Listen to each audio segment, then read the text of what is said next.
అందరికీ నమస్కారం. అందాల లోగలికి స్వాగతం. ఛానల్ను సపోర్ట్ చేస్తున్న ప్రతి ఒక్కరికి ధన్యవాదాలు. ఈరోజు కథ మాడుగుల కృష్ణకుమారి గారు రచించిన కానుక. కథను వినేద్దామా? ఉదయం సంఘటన ఎంత వద్దనుకున్నా శారదమ్మ మనసులో కదలాడక మానడం లేదు. కొడుక్కి అన్నం పెడుతోంది శారదమ్మ. అబ్బా, ఈ కూరేమిటి ఇంత కారంగా తగలడింది అని విసుక్కుంటూ తింటున్న కంచంలో ఉమ్మేశాడు రమేష్. చివుక్కుమందావిడ మనసు. అయ్యో, పొరపాటున కారం ఎక్కువేసినట్లున్నానురా అంది నొచ్చుకుంటున్నట్లుగా. వండి పెడితే తినటం కాదు, వండడం కూడా నేర్చుకోవాలి అని తెలుసుకో అని కంచంలో చెయ్యి కడిగి విసురుగా వెళ్ళిపోయాడు. స్థాణువులా ఉండిపోయింది శారదమ్మ. ఇన్ని రోజులు చేసి పెడుతున్నా ఒక్కరోజు మంచం దిగకపోయేసరికి అందరికీ చిరాకే. వంట మనిషిలా చేసి పెడుతుంటే ఎవ్వరికీ తెలియటం లేదు. ఈవిడ గారి వంటలతో రోగాలొచ్చి మంచాలెక్కడం ఖాయం. అత్తగారికి వినపడాలనే అంది కోడలు లలిత. ఒక్కసారిగా చలనం కలిగి బాహ్యంలోకి వచ్చిందావిడ. కోడలు ఏం చెప్పిందో మరి. నా దగ్గర డబ్బు లేదు, ఇంత సంసారం ఏడ్చటం నా వల్ల కాదు, నన్నేం అడగకు. విసురుగా ఆఫీసుకు వెళ్ళిపోయాడు రమేష్. క్రితం నెల వరకు తన జీతంతో ఇంటి అవసరాలన్నీ గడిపేశారు. ఈ నెల తన జీతం ఇంకా రాదని తెలియడంతో మొదలైంది చికాకు. ఇంత సంసారం అంటే తనేగా అదనపు భారం. భార్యా పిల్లలు వాడికి విధాయకమేగా. అవును, తనిప్పుడు ఒట్టిపోయిన గొడ్డు, ఎండిపోయిన చెట్టు వాళ్ళ దృష్టిలో. ఎంత మార్పు! చెరువులోని చేపల్లాగా ఎలా బయటపడ్డారు? తనకంటూ ఒక ఆలోచన, ఒక నిర్ణయం లేదా? ఆడదాని సంపాదన తెచ్చే ముప్పు అనుభవపూర్వకంగా రుజువైంది ఆవిడకు. తన రిటైర్మెంటు ఎంత అనూహ్యమైన మార్పు తెచ్చింది వాళ్ళ ప్రవర్తనల్లో. ఇన్నాళ్ళు తనకెలాంటి గౌరవాభిమానాలు లభించాయి ఈ ఇంట్లో. మరి ఈరోజు ఒకసారి ఆవిడ మనసు గతం వైపు పరిగెత్తింది. వైవాహిక జీవితం శారదకు మిగిల్చింది 25 సంవత్సరాల వయసులో వైధవ్యాన్ని, దాంతోపాటు 2 పిల్లల్ని. ఈ రోజు నుంచి భర్త ఉద్యోగ బాధ్యతతో పాటు పిల్లల బాధ్యతను కూడా మీదేసుకుని సక్రమంగా పెంచి పెద్ద చేసింది. తన బాధను మింగుకుని వాళ్ల కోసం ఆనందంగా నటించింది. ఏ లోటు లేకుండా పెంచి వాళ్ళు అడిగింది కాదనలేదు ఏనాడు. ఆడపిల్లకు విద్యాబుద్ధులు చెప్పి ఓ ఇంటి ఇల్లాలుగా చేసింది. ఒక్కగానొక్క కొడుకును వాడడిగిన చదువు చెప్పించి డబ్బు ఎదురు పెట్టి మరీ ఉద్యోగం వేయించింది.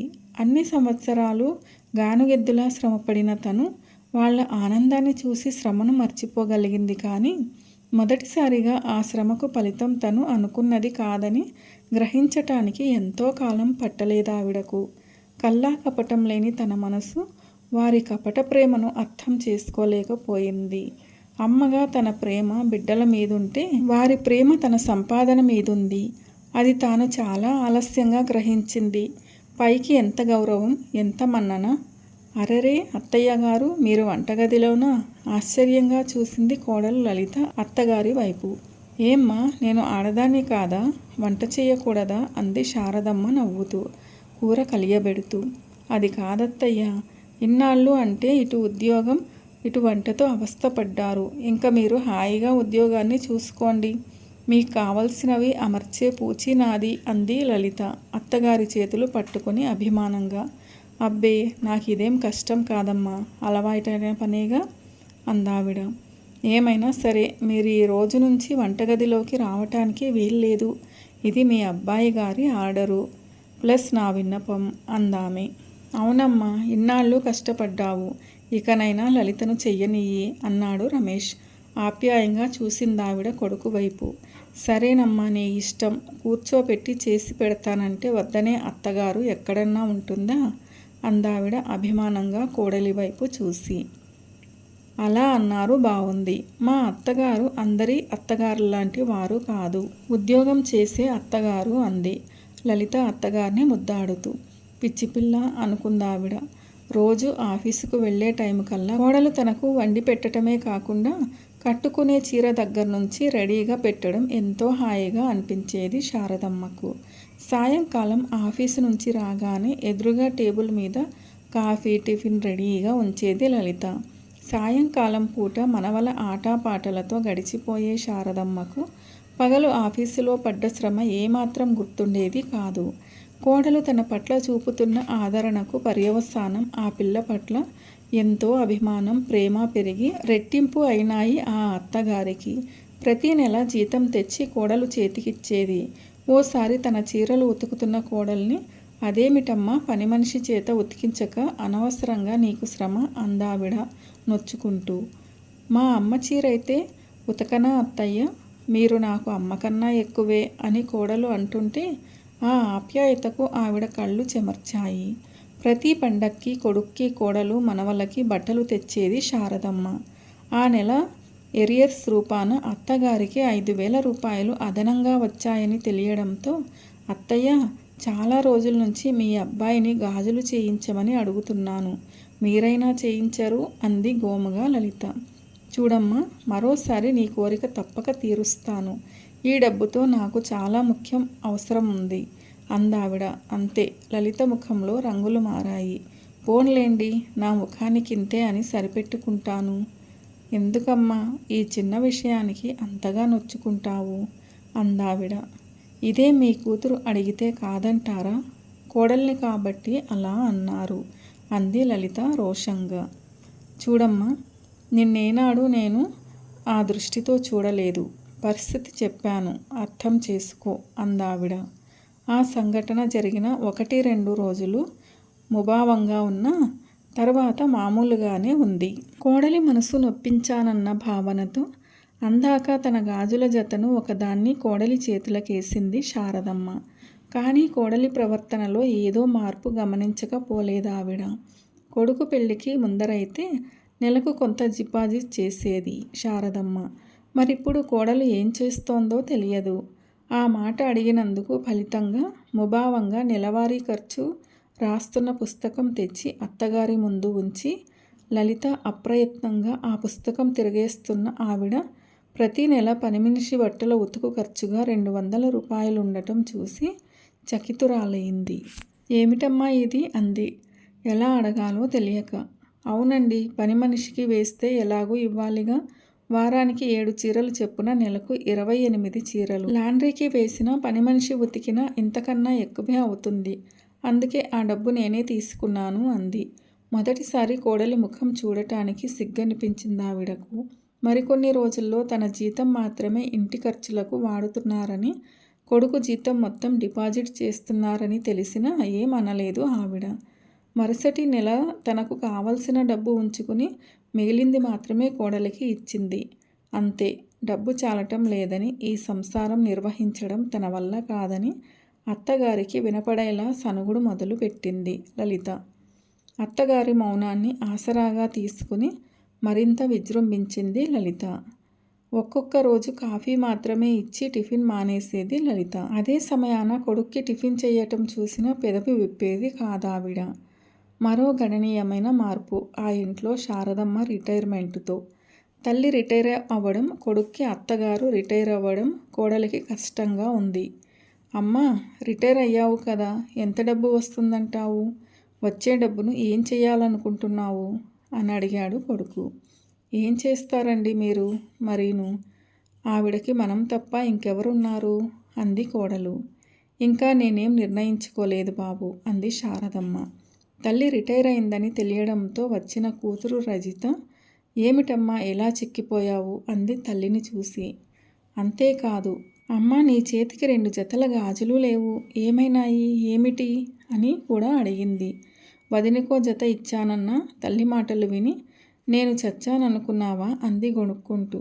ఈ సమయంలో చెల్లెలు రావటం ఎందుకా అన్న అనుమానంతో ఉన్నాడు రమేష్. ఆ రాత్రి తల్లి పక్కనే పడుకుని కబుర్లు చెబుతున్న రజిత ఉన్నట్లుండి తల్లి గుండెల్లో ముఖాన్ని దాచుకుని వెక్కి వెక్కి ఎడవసాగింది. ఏమ్మా రజిత, ఏమైంది అంది శారదమ్మ కంగారుగా. అమ్మ, జీవితంలో ఉద్యోగం పేరిట ఎంతగానో అలసిపోయావు. నాన్న ఎలా ఉంటాడో తెలియని మమ్మల్ని పెంచి పెద్ద చేసి మాకో జీవితాన్నిచ్చావు. ఇన్నాళ్ల శ్రమ అనంతరం నీకు విశ్రాంతి ఎంతైనా అవసరం. ఎప్పుడు రమ్మన్నా ఉద్యోగం వంక చెప్పేదానివి. ఇప్పుడిక సర్వీసు అయిపోయిందిగా, నాతో వచ్చేయమ్మా అంది రజిత ప్రేమగా తల్లిని చూసి. కూతుర్ని ఆప్యాయంగా మరింతగా దగ్గరకు తీసుకుని గుండెలకు హత్తుకుంది శారదమ్మ.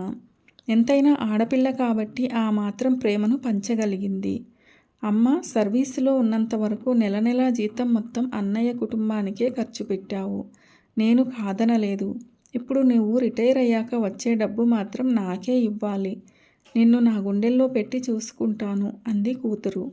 గుణపం దింపేలాంటి మాట అని గుండెల్లో పెట్టుకుంటుందిట కూతురు. ఎవరు నావారు, ఎవరు కాదు అన్న పాట గుర్తుకు వచ్చిందామెకు. తల్లి నిర్ణయం చెప్పకపోవటంతో జాబు రాయమని చెప్పి వెళ్ళింది రజిత. శారదమ్మ మనసుని అర్థం చేసుకోకపోగా తమ అసలు నైజాల్ని బయట పడేసుకున్నారు ఆమె సంతానం. ఉదయం పేపరు చదువుతున్న అత్తగారికి వినపడేలా, అప్పుడంటే ఆఫీసు కాబట్టి వంట వద్దన్నాను. ఇప్పుడు ఏమొచ్చింది? ఉద్యోగానికి రిటైర్మెంట్ కానీ తిండికి పనికి కాదుగా అంది కోడలు పరోక్షంగా. కొడుకైతే, అమ్మ ఇన్నాళ్ళు నా భార్య కష్టపడింది, ఇప్పుడు నీకు పని లేదుగా, కాస్త హెల్ప్ చెయ్యి అని నేరుగానే చెప్పాడు. అప్పుడు చేశాను కాబట్టి ఇప్పుడు చేయించుకు తీరుతాను అన్నట్లుగా ఇంటి పని మొత్తం అత్తగారి మీదే వదిలింది కోడలు. అలవాటు తప్పిన పనవటం వల్ల అలసటగా అనిపిస్తోంది శారదమ్మకు. అదే రీతిలో ఉదయం కారం ఎక్కువైంది కూరలో. కడుపులోని కోపాన్ని బయట పెట్టాడు కొడుకు. సంధ్య చీకట్లు ముసరడంతో వాస్తవంలోకి వచ్చిందామె. మరో 2 రోజుల్లో ఉగాది పండగవటంతో కూతురికి ఉత్తరం రాసింది శారదమ్మ. అందుకోవటమే తరువాయి. రెక్కలు కట్టుకుని వాలింది కూతురు. ప్రతిపక్షాలు 2 అధికార పక్షం చెప్పే నిర్ణయం కోసం ఎదురు చూస్తున్నట్లుగా వాళ్ళు ఆతృతపడసాగారు. తల్లి ఏం చెప్తుందా అని. చూడు బాబు రమేష్, నా నిర్ణయం కోసం మీరు చాలా ఆతృతగా ఎదురు చూస్తున్నారని నాకు తెలుసు. నాకు మీరిద్దరూ సమానమే. ఆడ మగ నాకెప్పుడూ తేడా లేదు. నేను సర్వీసులో ఉండగా కొన్నాళ్ళు ప్లాట్లో ఇప్పుడొచ్చిన డబ్బుతో 2 వాటాల ఇల్లు కట్టించాను. నా రిటైర్మెంట్ కానుకగా మీరిద్దరికీ చెరొక వాటా ఇవ్వాలనుకున్నాను అని ఆవిడ చెప్పటం పూర్తి కాకుండానే, కొడుకు మొత్తం ఇల్లు నాకే చెందాలి, వాటా వేయటానికి నేను ఒప్పుకోను అన్నాడు రమేష్ తీవ్రంగా. ఏం, ఎందుకు ఒప్పుకోవు? అమ్మ ఉద్యోగం చేసినన్నాళ్ళు ఆ జీతం మొత్తం మీరేగా వాడుకున్నారు. న్యాయంగా అసలా ఇల్లంతా నాకే చెందాలి. అమ్మ జత బంగారం గాజులు వదినకిచ్చినా నేను మంచిదాన్ని కాబట్టి ఊరుకున్నాను అంది రజిత రెట్టింపు స్వరంతో. తను ఎదురుగా ఉన్నానన్న లక్ష్యం కూడా లేకుండా వాళ్ళిద్దరి తగువు చూస్తుంటే దుఃఖం వచ్చింది శారదమ్మకు. ఇదిగోనమ్మాయి ఆడపడచ, నేను మీ అమ్మకు చేసిన చాకిరీకి ఆవిడ నాకిచ్చింది కానీ నాకేం ఊరికే ఇవ్వలేదు మీ అమ్మ అంది కోడలు కల్పించుకొని. తన అభిమానానికి కోడలు ఎంత చక్కటి విలువ కట్టింది. అసలా గాజుల గురించి అడిగే హక్కు నీకు లేదు, అది అమ్మ ఇష్టం అన్నాడు రమేష్. అయితే అమ్మ ఇష్టప్రకారమే నాకు వాటా ఇస్తుంటే వద్దనటానికి నువ్వు ఎవరు అంది రజిత మాటకి మాటగా. అది నాన్న పోతే అమ్మకి వచ్చిన ఉద్యోగం కనుక అది నాన్నదే అవుతుంది. తండ్రి ఆస్తికి వారసుడు కొడుకు అయినట్లే ఆ డబ్బుకి కూడా నేనే వారసుణ్ణి. నలుగురిలో పంచాయతీ పెడితే న్యాయం నా వైపే మొగ్గుతుంది. సరే అయితే బంగారం మొత్తం నాకే చెందుతుంది. వదిని గాజులు తీసి ఇవ్వమను. మా అత్తగారు నాకిచ్చిన గాజులు నేను చచ్చినా తిరిగివ్వను. అడగటానికి నువ్వెవరు అంది కోపంగా కోడలు. ఎవరినా? మా అమ్మ బంగారానికి వారసురాలిని. వచ్చిందండి పెద్ద వారసురాలు. ఒక్క పూట అమ్మని తీసుకెళ్ళి గుప్పెడు అన్నం పెట్టలేదు కానీ కబుర్లు చెబుతోంది కబుర్లు. ఇన్నాళ్ళు ఆవిడ్ని మేమే పోషించాము కాబట్టి ఆవిడదంతా మాకే చెందుతుంది. ఆ హక్కు మాది అంది కోడలు. అప్పటి వరకు వాళ్ళ తగాదా వింటున్న శారదమ్మ ఓపిక నశించి ఆపండి అని బిగ్గరగా అరిచింది. ఆహా, నేను కన్నా నా సంతానం ఎంత ఎదిగిపోయారో చూస్తుంటే నాకు ఈరోజు చాలా ఆనందంగా ఉంది. దుఃఖంతో ఆవిడ గొంతు పూడుకుపోయింది. ఏమ్మా కోడల, మీరు నన్ను పోషించారా? ఆ మాట నా ముఖం చూసి చెప్పు. డబ్బు ఇస్తే ఓలాగా, డబ్బు ఇవ్వని మరుక్షణం మరోలా ప్రవర్తించే నువ్వు ఆ మాట ఎలా అనగలిగావమ్మా? ఏరా రమేష్, దీని గురించి నలుగురిలో పంచాయతీ పెడతావా? ఏమని పెడతావురా? మా అమ్మ సంపాదనతోనే ఆవిడ నిన్నాళ్ళు పోషించాను. కొడుకుగా నా నుంచి ఒక్క పైసా కూడా ఎరగదు. మా అమ్మను చూడాల్సిన బాధ్యత నాది కాదు, కానీ ఆవిడ సంపాదన మీద హక్కు మాత్రం నాదని చెబుతావా? ఏమ్మా రజిత, ఆడపిల్లవి, నా వైపు ఉంటావనుకున్నాను, కానీ నా ఆశను వమ్ము చేశావు. కన్నతల్లి మీద కన్నా కరెన్సీ నోట మీద మీకు మమకారం అని ఇద్దరికిద్దరూ రుజువు చేసుకున్నారు. డబ్బు ఇవ్వకపోతే ఇంట్లో నుంచి ఉద్వాసన చెప్పే కొడుకుని, అమ్మ కన్నా అమ్మ బంగారమే ముఖ్యం అనుకునే కూతుర్ని కన్నందుకు నేను చాలా సిగ్గుపడుతున్నాను. నా పెంపకం మిమ్మల్ని ఇలా తయారు చేస్తుందని నేనేనాడూ అనుకోలేదు. ఇది నా దౌర్భాగ్యం. నా నిర్ణయం పూర్తిగా చెప్పకుండానే మీరు తగువులకి దిగారు. డబ్బు వచ్చిన 1 నెల రోజులు మీరు ఆగలేకపోయారు. మీకు సడన్గా చెప్పి సర్ప్రైజ్ చేద్దామనుకున్న నన్నే మీరు ఆశ్చర్యపరిచారు. ఆశగా మీకు కానుకగా ఇవ్వాలనుకున్న నా నిర్ణయాన్ని ఇప్పుడు మార్చేసుకుంటున్నాను. డబ్బున్న నాలాంటి తల్లులే ఇలాంటి విషమ పరిస్థితి ఎదుర్కొంటే మరి డబ్బు లేక బిడ్డల నిరాదరణకు గురైన ఎందరో తల్లులున్న వ్యవస్థ మనది. చెట్లు పంచిన పళ్ళని తిని తీపిని మరిచిపోయి చెట్టు కొట్టి కట్టెలమ్మే ఈ కన్నబిడ్డల బారి నుండి కొందరు తల్లులకైనా రక్షణ కావాలి. అందుకే వృద్ధుల రక్షణా గృహానికి కానుకగా నా ఇంటిని ఇవ్వాలని నిర్ణయించుకున్నాను. మీకెవ్వరికీ భారం లేకుండా నేను కూడా అక్కడికే వెళ్ళిపోవాలనుకుంటున్నాను అంది స్థిరమైన గొంతుతో. మాడుగుల కృష్ణకుమారి గారు రచించిన కానుక అనే ఈ కథ ఎలా అనిపించింది మీకు?